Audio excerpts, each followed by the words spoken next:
Hey guys, welcome back. Today we're talking about an interesting fight between Khamzat Chimaev against Gilbert Burns. So I have a little clip here, just a short little clip. One of my favorite scrambles slash takedowns by Chimaev. Beautiful head kick to a basic double. Moves his opponent to the cage very tactically and sets up a ground and pound and then sets up what is later a dart stroke. Play that again real quick. I think it's so awesome. Nice head kick, drops beautiful levels, and just picks up his opponent like nothing really. Starts opening him up and just butters him up with punches. And look at that. It's just so perfectly executed. Kick, boom, drop levels. Look how low he drops as well. Excellent. I mean, so good. So, what do I think? I think that it's going to be an exciting fight because it's a grappling match. Khamzat Chimaev is, I believe, 10-0. Here, I'll double check the stats. Let's see. Khamzat Chimaev is 10-0. You guys that don't know, Gilbert Burns, before he made his UFC run, is a Jiu Jitsu world champion. Was a Jiu Jitsu world champion. Has beaten legends. Almost undefeated in jiu-jitsu. So I'm gonna Google Gilbert Burns record, his grappling record, and not because I'm gonna look up his MMA record too, but according to, this is a good website, guys, if you ever want to look for like jiu-jitsu records, and they have like win losses by submissions, mainly for grappling. It's BJJ Heroes. And so Gilbert Burns is, hold up guys, my browser. Okay, cool. Gilbert Burns, main achievements. He was a world champion in 2011. He won the Worlds. He won the Worlds Nogi in 2010. He won the Abu Dhabi World Pro, which is another world championship. Abu Dhabi is like kind of like a competitor of the IBJJF. It's called the UAE JJF, and it's by a lot of the officials in Abu Dhabi, and they do a great job actually because they pay their competitors pretty good purses, so they make good they pay their athletes good money. He won the first place in the Brazilian Nationals in 2010. The Abu Dhabi World Pro was also 2010, and he got third place at the Europeans in 2009. So this guy is like a multiple world champion at all levels: Ghee, no Ghee, World Pro, Brazilian Nationals. For those of you that don't know, the Brazilian Nationals, the Worlds, the Pan Ams, and the Europeans are all part of the Grand Slam, and he accomplished half of the Grand Slam in 2010. 2009 was the Europeans' third place, and then that was his main achievements at black belt, and then at colored belts, he got second place at the Worlds in 2006 and 2007. And then he got second place at the Brazilian Nationals in 2007. These were all at brown belt.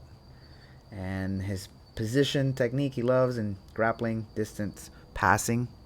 Put this up real quick so you guys can see, or so you guys can see me look up instead of down. He fights in the 75 kilos, 167 pounds in jiu-jitsu. Cool. And then his record is 44 wins, 11 by submissions. 44 wins, 19 losses. In jiu-jitsu, guys, there's a lot of losing, so it's very hard to kind of judge them on the losses. It's not like MMA, where MMA you fight once or twice a year, maybe 3 times a year. In jiu-jitsu, you're literally fighting 4 or 5 times a day, right? So you can like fight you can like win, then lose, and then do the open class, win and lose, and so you went 3-2, and so your losses stack up pretty fast in jiu-jitsu, just to give you a heads up. And then his losses were by 3 rear naked chokes. This is important. I'm reading this because it's important information of what I'm predicting for tomorrow. He's lost by 3 rear naked chokes. Doesn't say if it's gi or no gi. 1 cross choke, obviously a gi. 1 inside heel hook, obviously no gi, because you can't do heel hooks in the gi competition, if y'all didn't know. 1 outside heel hook, also no gi. I mean, he is, yeah, his record is stacked. The way he's won the division, he's beat the who's who of Jiu Jitsu. He's lost to Michael Langhi, which tells me it was a very, Michael Langhi, if you don't know, is a very technical grappler who utilizes the Ghee a lot. So I can see him losing to him. Marcus Almeida, rear naked choke, no Ghee. Michael Langhi, ref's decision with Ghee. Michael Langhi, man, he kept losing to Michael Langhi. And then he lost to Lucas Leitch, which I bet you he lost because of Lucas Leitch's half guard. And then he lost to JT Torres by points in a no-gi match because JT is very good at wrestling. So this is all going to be connected through some context here, because I'm going to talk about, as I'm reading his record, he's lost to a wrestler. I would consider JT Torres probably one of the best wrestlers in jiu-jitsu, hands down. Like, his wrestling is solid. He's done very well, not only because of his wrestling. He's overall he's a very great technician, one of the best, but his wrestling is very good. When you look at jiu-jitsu players, their wrestling is not good. I'm just being honest. Like, if you've wrestled, you can do pretty well in a jiu-jitsu tournament against jiu-jitsu grapplers. You might lose only because they know the game, but you're going to have an advantage for sure. So, and lost to other people in Ghee matches, lost to Leandro Lowe in a Ghee match, Matthias Denise in a no-Ghee match, 8-2. Interesting. He beat Lachlan Giles, who's a great grappler, but he lost to Davey Ramos, ADCC, to a rear naked choke, the same year Davey Ramos won. And he lost to Gary Tonin with an inside heel hook. Lost to DJ Jackson, and I think that's important to mention because DJ Jackson is a former wrestler. Like, a lot of his style is just wrestling, very good wrestling. So he lost a ref's decision, which tells me DJ Jackson probably just outpaced him and just kept coming forward in a fight to win. And then he's got a few like Ghee matches.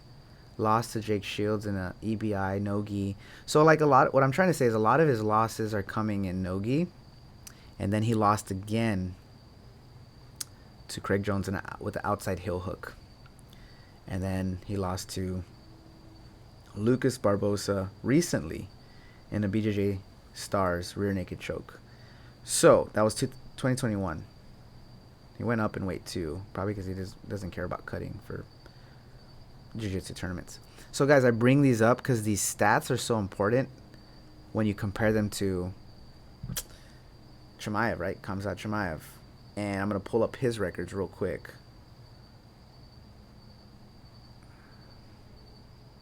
Now, of course, we're looking at his MMA record, which is he's undefeated. We know that. But we don't get really any information about his grappling background. We just know he's 10-0. Russian-born, Swedish, he comes from Sambo background. He did wrestling. He competed in Brave Combat Federation. In wrestling, he was a 3-time Swedish national champion. And he's a blue belt in Brazilian Jiu-Jitsu.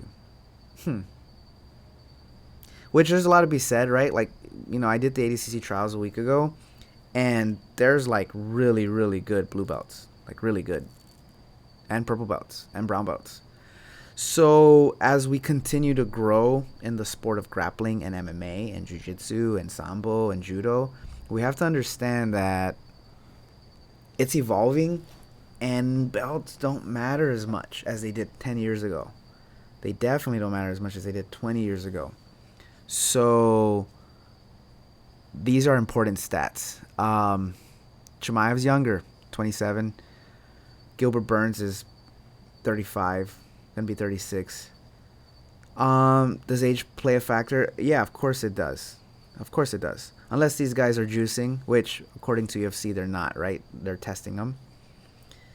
There's always speculation, right, about who's juicing. That'll be for another video that we could talk about. Let's not get into that right now. But 27-year-old compared to a 35-year-old, there's a difference.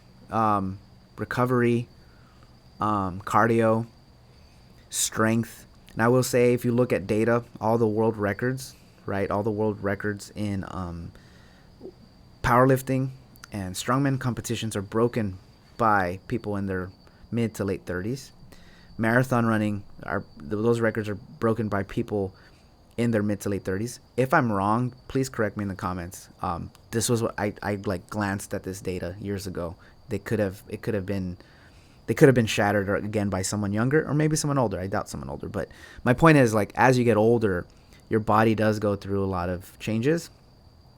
And Gilbert Burns is significantly older, not too much, but he's like 8 years, closer to 9. So there's definitely going to be issues with like the body, but I don't think too much. I think if you look at all the champions, a lot of them really peak in MMA, and I think because of timing and just learning the game and really focusing and owning technique, I think that's what separates them.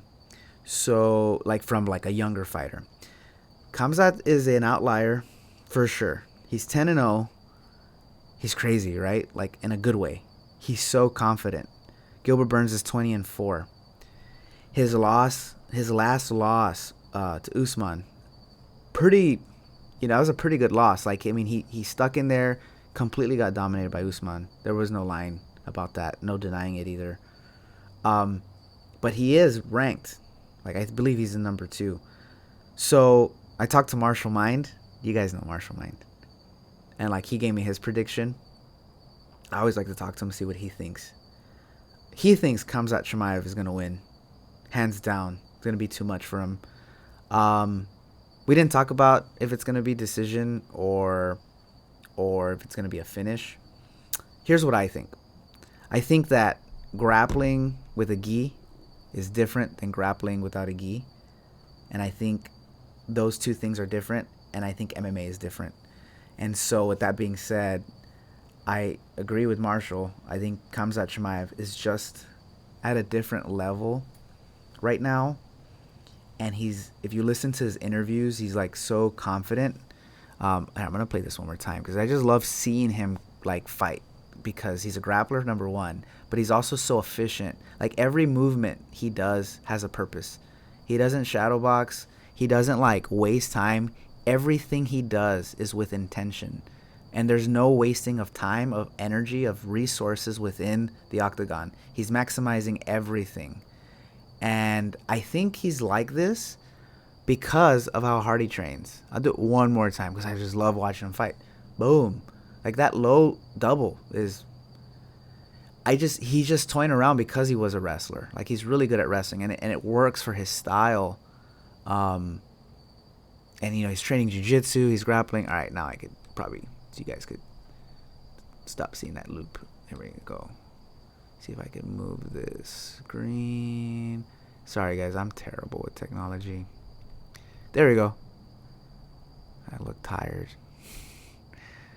Guys, we did the Pan Ams, so we have a vlog coming out. I don't want to release too much information because I want you guys to just be surprised. We got another vlog coming out. We kind of filmed our travel. We drove all the way to Orlando, Florida. We're at this rental house now.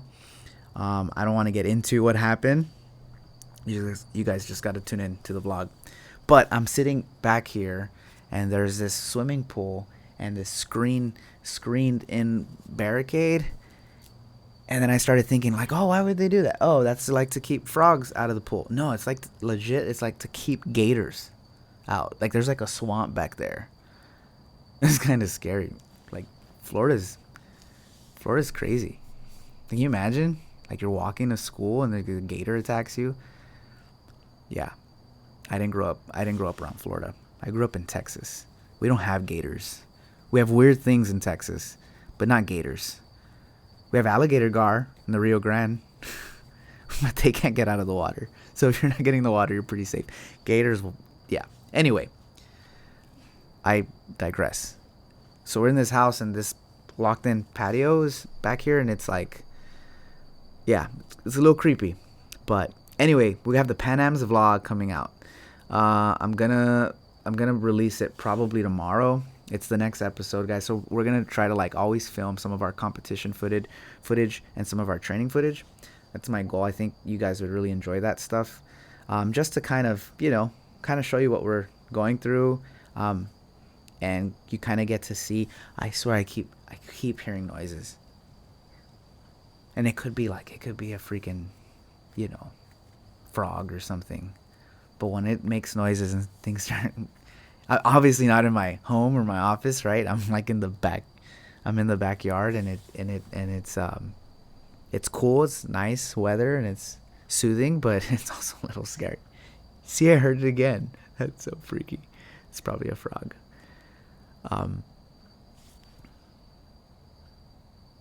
Anyway, all right. So we'll release the Pan Am vlog probably tomorrow. We had our first few competitors go today. We have a few more tomorrow, and then we should be. We don't have anyone Sunday. Today's Friday, so I'm releasing this vlog tomorrow. This video I'm releasing right now. Like, I just wanted to talk about this fight. I'm so excited for this fight. I started watching Khamzat a while ago. Didn't think anything of him. I was like, okay, this guy's confident. But as he continues to like win, I've really grown to like him. Gilbert Burns, I'm a huge Gilbert Burns fan because he represents Jiu Jitsu and grappling. He represents the Ghee, the no Ghee. He's done it all. But if you look at his data, he has lost to no Ghee grapplers who are really good at like leg locks and wrestling. So those are two things. Now, Khamzat's not a big leg locker, but he is a big wrestler. So I'm going with my buddy Marshall on this one. Marshall, I think you're right. I think Khamzat is going to win. I think he's going to win because of his experience, because of his training. Every time you hear his interview, he talks about how confident he is in his training, how he outworks everybody, and I believe it. Like, when he says it, he's just not talking crap. Like, he uses the word smash. It's so funny. He uses it out of a different context, like, than most people use it sometimes. He's like, I'm gonna smash you, brother, and I'm gonna smash you. So he says it with like this like conviction, like, oh man, like he knows his wrestling is so good that it's, levels above MMA. So when you look at MMA, like, the jiu-jitsu level is not as high as the jiu-jitsu arena, right? Like an average grappler in jiu-jitsu is gonna out-grapple an average MMA fighter in grappling. The same way an average MMA fighter will beat an average grappler in MMA. That's just the way it is. The same way an average boxer will beat. You guys know where I'm going with this. So his wrestling is already high, and it's like super high for MMA, and he knows that. And given the data I've seen of the people Gilbert Burns has lost to, I don't see him working really well off his back once he's taken down by Khamzat. I see the ground and pound being a problem. I think obviously it can go to decision if Gilbert Burns is able to like come back to his feet, utilize the half guard, and be real suave with his jiu-jitsu. I don't think it's gonna happen. I think it might be a stoppage. I really do. So I'm picking Khamzat Chimaev over my boy Gilbert Burns. I would love it if Gilbert Burns would win because he represents jiu-jitsu, but I'm a realist and I'm calling it like it is. I'm agreeing with my bud Marshall. Marshall, you're right. So tune in, guys. The matches, the fights tomorrow. There's some other good fights. I'm gonna do a video on that later, like Mackenzie Dern, also representative of jiu-jitsu. You also have I can't remember Peter Yan, did I pronounce that right? Who like lost the title because of an illegal kick. I think I remember that match. So pretty cool. And then stay tuned, guys. We have the Pan Am's vlog. I'm gonna release it tomorrow. It's actually ready. I just kind of didn't want to bombard you with all these videos. We're editing it right now, and it has some, it has some matches on there. You'll get to see it. I don't want to ruin too much of it. If you guys have been following me, you know what happens because that's word's out on the street already. But if you don't, you'll get to see and experience some of the stuff behind the matches, during the matches, and after the matches. And then we have some more competitors competing tomorrow. Excuse me. And we'll probably release that on Sunday. So hope you guys enjoyed this. Wanted to talk a little bit. I was up in the room thinking I wanted to kind of share my thoughts on the grappling. I'm so excited about the grappling. I hope there's a lot of grappling. I mean, I hope these guys just like I hope it's a jiu-jitsu match. And Khamzat's a blue belt, Gilbert Burns is a black belt. Doesn't matter when you're doing MMA, as you guys know. The wrestling is probably going to be the determining factor, and I'm excited to watch, and I hope you guys are too. All right, guys, hope you guys enjoyed this. Leave in the comment section who you think is going to win and why. And I really want to hear your thoughts. Those of you that are jiu-jitsu hobbyists, right, jiu-jitsu competitors, you guys understand who Gilbert Burns is. Leave your opinion on why you think he's going to win. And those of you just think that Khamzat is going to smash, tell me why you think he's going to. As always, guys, I enjoy this, and I enjoy your feedback. I do my best to try to reply to everybody.